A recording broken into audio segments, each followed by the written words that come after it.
In this video, we're going to do something a little bit different. We're going to be taking a look at Bitcoin, but Bitcoin on the big, large macro view. We'll be analyzing what's been going on over the last few months for Bitcoin and whether or not this is, in fact, a bullish market or whether we should actually be more concerned. As I get into the video, you know what to do. Smash that like button. If you're new, why not subscribe? You can, of course, always unsubscribe later.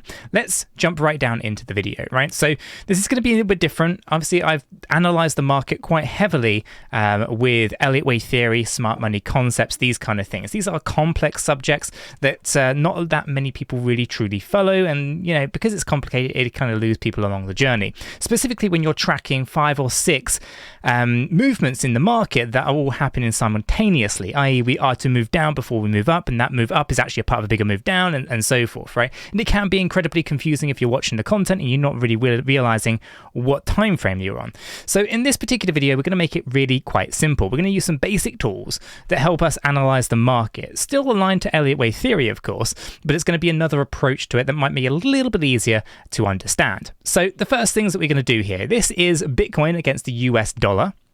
We're not backing this, or we're not talking about this with a stable coin. It is specifically just USD, and we're on the monthly time frame with Bitstamp being our data source, right? So pretty large time frame, and there's a few things that we need to consider, okay? And as you can kind of see here, we have a few things drawn on here. These are just things I wanted to just save a little bit of time with, but I'll explain them nonetheless. Let's start with the 61.8 and the 50% Fibonacci levels.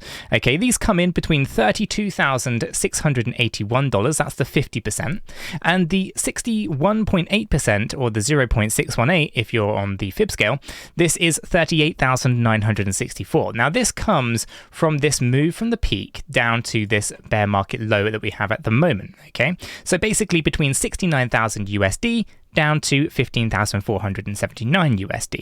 And you can see here, this is the 50 and the 0.618 areas. Okay, so we don't need the fib. We only really are interested in these two things, as these two things are very important for the future of BTC.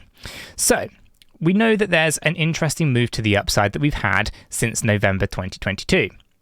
And I've been through this quite a few times in the past as to whether or not we can consider this the bear market low or whether or not there's a move to the downside. There's some big bearish macro scenarios that we won't talk about in today's video. We'll try to keep this as simple as we can, but I do want to kind of illustrate that we are in some pretty turbulent times and we need to be quite cautious. Now we can see numerous different reasons why the market might get rejected from the 50 or the 61.8% areas. These are basically areas of heavy resistance. That's what this white box that you see here represents. This white box area is between $28,600 and $38,492. Why is this important? Well, this is an area that we can see over here. Let me just draw a little arrow. Was previous support for us, okay, at that 38,984, right? This is a previous support range for us. You can also see that the low range at $28,000 was also a good area of support, right? So we came down, we found support, we rallied up to the all-time high, and then of course we come back down. You can see that we did not close inside here. Instead, there are wicks within this range. This particular range, although it's broad, is essentially an area of demand, okay? So we have to acknowledge that this previous area that we're witnessing here on the charts was essentially a demand range. And a demand range is incredibly important because that's essentially where the buyers are. The buyers are basically gearing up and looking to purchase Bitcoin and take it to the next level, right? So when we see that on the price chart, it's very important. Okay, but one of the things that smart money concepts tells us, and we talk about this all the time, is that what was previously demand can quite easily become supply. And this is for a very logical reason. Essentially, if you were thinking that this was a demand area down here at $28,000 and you were to buy in this range on spot, thinking that we're going to, let's say, $100,000 Bitcoin, because that was very popular by some of the moon boys back in the day, and then obviously come back down and you kind of come into these bear market lows in June 2022, November 2022, and you're just holding your Bitcoin, you've all of a sudden come right back up into this area where you can get out cost neutral, maybe even make just a small amount of money. So if you've been holding for months upon months upon months and your price is finally back to where you bought it, you might start to think maybe it's time to come out of my position and think about lower prices to buy back in at a later date. So quite logically, previous areas of demand tend to turn into areas of supply, as in that's where the sellers start to emerge. Now, for us, I think it's a little bit too soon to think of selling right now. I think the first target range that we need to be thinking about in terms of exiting positions come in on that 50% level, 32,681. But I think there's actually a move up to the slightly higher range where we'll find this previous area of support coming in and turning it into resistance. And unless we are likely to break up above this range, I think the expectation needs to be that we are probably going to get rejected from the $38,000 range and move down quite significantly. That's not to say that it's going to be a new bear market low, but it is to say that we are likely to see a nice healthy correction. Now, let's go into this in a little bit more detail. As you can see, the 61.8% level happens to coincide quite nicely with this area of resistance. Okay, so wicking up into this range here, finding it as resistance and moving back down is highly probable. So with that being said, what else is really important about these higher ranged targets? Well, if we come down to the daily time frame, you can see that we have a CME gap at 34,000 to 35,000. This is a very important thing to remember. CME gaps are created from a daily close position and a daily open position where the numbers or the value of Bitcoin at those particular moments in time are different, as in they're not the same open and closing position. This is all specifically to do with the futures market. So when we see a CME gap, price likes to actually go back and fill it out. So we can see here that $34,000 to $35,000 is a nice probable area that price is likely to go up to. Now we know from our monthly time frame that this area also happens to coincide with a heavy resistance line. Therefore, we should consider that maybe we just push up a little further than the $34,000 and then get rejected down. Now we need to be very careful because this can of course be a bit of a bull trap. We can see price moving up quite aggressively here, but there's a few other things that we need to consider as well. Now, when it comes to bull traps, we have to consider that higher highs and higher lows do have a tendency to want to break on down. And it's very important that we consider this. This basically means that we could just be in a bear market rally up towards the CME gap, get rejected from, let's say, $38,000 on the 61.8% level, if we're even able to push that high, and then just come crashing back down again.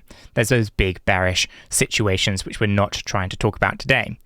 So what else do we see here on this monthly time frame that we need to be aware of and that helps us understand where things could potentially be going at a big macro level?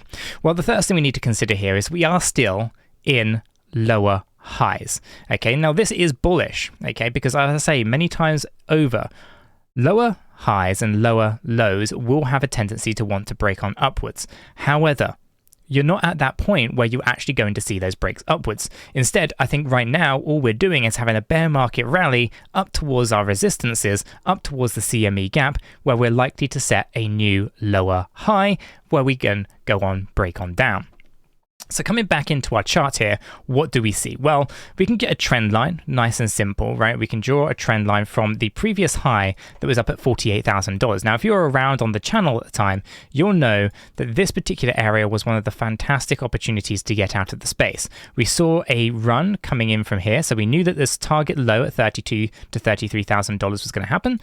And of course, we were targeting out $47,500.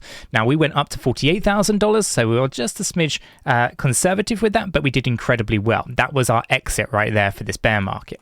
And I think many people in the community, if they're around back then, did incredibly well. This is our local high on the monthly time frame. Let's go ahead and put that in there at $48,234, right? So that's our swing high and our recent local high on the monthly time frame for BTC. So in order for us to kind of be more bullish about things, we're going to have to not only push past the resistances at the $38,000 level and the 61.8% fib level, we're going to have to push up higher than 48,000 to break out of that structure where we are no longer in a lower high situation. Instead, we are actually potentially going to get rejected from this range, at least in my opinion, and we're going to be moving down where we can see another CME gap. If I bring this chart up, down here at the $20,000 to $21,000 level. So all in all, we can see there's a lot of things to kind of consider. We have lower highs and lower lows. We have these areas of resistances in the price chart, but it doesn't necessarily mean that you're immediately going to be moving down. Again, we are talking about macro level structures here. These kind of things that we're talking about are going to play out over several months. These aren't things that are just going to happen instantaneously the moment that you watch this video. They're going to be something you're going to have to sit on, be patient with, and that unfortunately doesn't seem to be right up there with retail investors' mindsets. Being patient is absolutely key for this one. So I think we still have the potential for this push up a little bit higher. You can see here that the 61.8% level I do not think is going to be something that we can break on through. I could be wrong on this, but for now it looks like it's a pretty strong area where she is going to probably hold quite well for us. Now, if we bring in some additional tools to help us understand the market outside of just the fib levels and outside of things like CME gaps and a few horizontal kind of resistances and support, what else can we use? Well, we have a stochastic RSI that is now back up in the overbought range. Now, it's overbought, right? It's okay. It's not too bad. Being overbought isn't the end of the world. You can actually be up here for several months before we actually see a pull to the downside. But one of the things we do need to consider is that we are overbought. And being overbought does mean that we are likely to see reversal in price. Okay, now the stochastic RSI doesn't have a direct impact on price movement. What it's showing us is the strength of a movement in the price action. So when we go from oversold to overbought, it shows weakness in the move to the upside, specifically if that moves fast. Now, we haven't been too aggressive and it's been okay, but we can obviously note from volume profiles that the volumes are actually quite insignificant in comparison to where previous cycle starts had occurred. So it does look to me like we're likely to see resistance coming in here. We're likely to get rejected from this resistance, and a move to the downside towards $20,000 I think is an inevitability. Again, just to kind of reiterate this is a macro level time frame. It's not something that we're going to see next week, probably not even the week after that. I think we have to move up on those smaller time frames. $34,000 to $35,000 is the obvious CME gap, but in order to complete that gap, we do have to move up higher than $35,000, which means $38,000 is the potential area of resistance that we need to really consider. Being overbought on the macro level time frame, like the monthly time frame here, as we approach that range, could be pretty disastrous for Bitcoin holders. So do with this information as you see fit, right?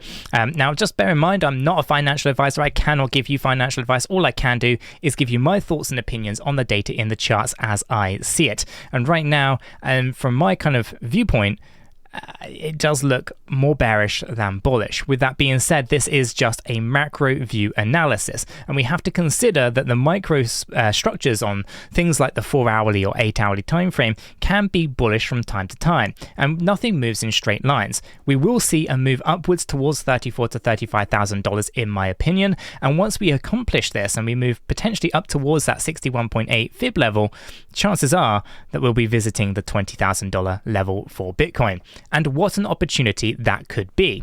Let me know what your thoughts are on this down in the comments below. If you found it useful, informative, smash the like button if you're new, subscribe, and don't forget guys, you can join us down in Discord and we can continue the conversation down there as well. Link for that is in the description below. Until the next video though guys, have a fantastic day. We are not financial advisors, and none of what we have communicated verbally or in writing here should be considered as financial advice. It is not. Do your own research before investing in any digital asset or affiliate offers, and understand that investing in any crypto is risky. If you do, you need to be prepared to lose your entire investment. This video is for information and entertainment purposes only. All our videos are strictly personal opinions. Please make sure you do your own research and never take our opinions for financial guidance. There are multiple strategies, and not all strategies fit all people. Our videos are not financial advice.